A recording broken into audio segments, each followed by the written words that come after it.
আসসালামু আলাইকুম রহমতুল্লাহ। আশা করি আল্লাহর রহমতে সকলে ভালো আছেন।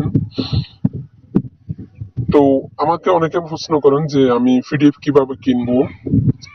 তো আমার কাছে পিডিএফ কিনতে হলে আপনি যে পিডিএফটা কিনতে চাচ্ছেন সেটার একটা নাম দিবেন অথবা আমাকে একটা ছবি দিবেন। আমার ফেসবুক এবং ইউটিউবে অসংখ্য বই ছবি আছে।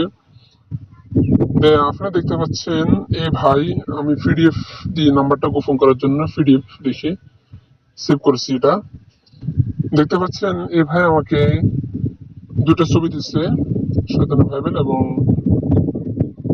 শয়তানের লজ্জাতুন্নেসা, এই দুটো বইয়ের ছবি দিচ্ছে এবং আমাকে প্রশ্ন করলো যে এই দুটা বইয়ের দাম কত।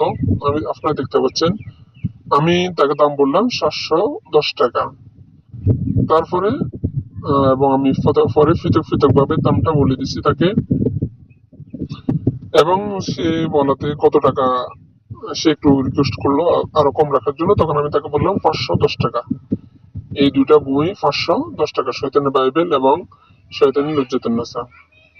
এবং আমি তাকে পেমেন্ট নাম্বার দিছি, দেওয়ার পরে তিনি আমাকে দেখতে পাচ্ছেন এই যে টাকা পাঠিয়ে দিছে। টাকা পাঠিয়ে দেওয়ার পরে আমাকে একটা কল দিছে, তারপর আমিও তাকে কল দিছি এবং আমি তাকে কিতাবগুলো দিয়ে দিছি। আপনারা দেখতে পাচ্ছেন এই যে তাকে আমি দুটো কিতাব দিয়ে দিছি। আমি যদি আপনাদেরকে আরো একটা আইডি দেখাই, এই আইডিটা দেখাই আপনাদেরকে। এই লোকটার সাথে আমার আরেকটা আইডিতে কথা হয়েছে বা মেসেঞ্জারে কথা হয়েছে এবং সেখানে লেনদেন হয়েছে, কত টাকা দিবে সেখানে আমার টাকা পাঠিয়ে দিছে। এবং এই আইডি থেকে আমি তাকে পিডিএফ দিয়েছি, দেখতে পাচ্ছেন আমি তাকে অনেকগুলো পিডিএফ দিছি। সম্ভবত উনি 1000 বা 1500 টাকার পিডিএফ কিনছে আমার থেকে। এই যে দেখতে পাচ্ছেন কি কি পিডিএফ দিছি আমি। এই যে দেখেন, এই যে দেখেন, এই কিতাবটা আমি তাকে দেওয়া হয়নি, দেওয়ার কথা ছিল কিন্তু দেওয়া হয়নি। তো পরে উনি আমাকে বলার পরে আমি তাকে লিঙ্ক দিয়ে দিছি কিতাবের। তারপরে তিনি আমাকে একটা মেসেজ করলো যে ধন্যবাদ ভাইয়া, পাইছি এই অনলাইনে দেখলাম আপনার মতনই ভালো মানুষ এর আগে একটাও দেখি নাই, যা আপনার মন মানসিকতাটা অনেক ভালো। ভালো থাকবেন ভাই, দোয়া করি আল্লাহর জন্য আপনাকে ভালো রাখেন, আমার জন্য দোয়া রাখবেন। তো এই আর কি, আমি তাকে পিডিএফটা দেওয়ার পরে তিনি আমাকে এরকম একটা মেসেজ করলো। আচ্ছা, এটা তো আমাদের বাংলাদেশের যারা পিডিএফ কিনছে তাদেরকে আমি পিডিএফটা দিচ্ছি। আর এই ভাই ভারত থেকে আমার সাথে যোগাযোগ করছে, দেখতে পাচ্ছেন এই ভারতের নাম্বার এটা।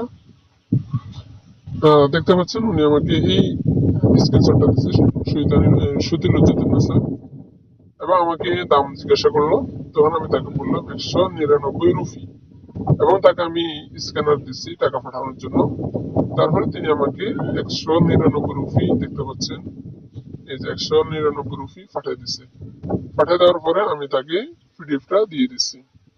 তো আশা করি আপনাদের প্রশ্নগুলো উত্তর পেয়েছেন। যে বা যারাই পিডিএফ কিনতে চাচ্ছেন, আপনার যে পিডিএফ কিনবেন ওটার একটা নাম অথবা একটা ছবি দিবেন আমাকে, এবং আমি যে দাম বলবো, দাম বলার পরে আমি আপনাকে একটা স্ক্যানার দিব, পেমেন্ট নাম্বার দিলে পেমেন্ট করে দিলে ইনশাআল্লাহ আপনাদের পিডিএফ গুলো পেয়ে যাবেন। ঠিক আছে, আশা করি সবাই বুঝতে পারছেন। ঠিক আছে, ভালো থাকবেন, ধন্যবাদ।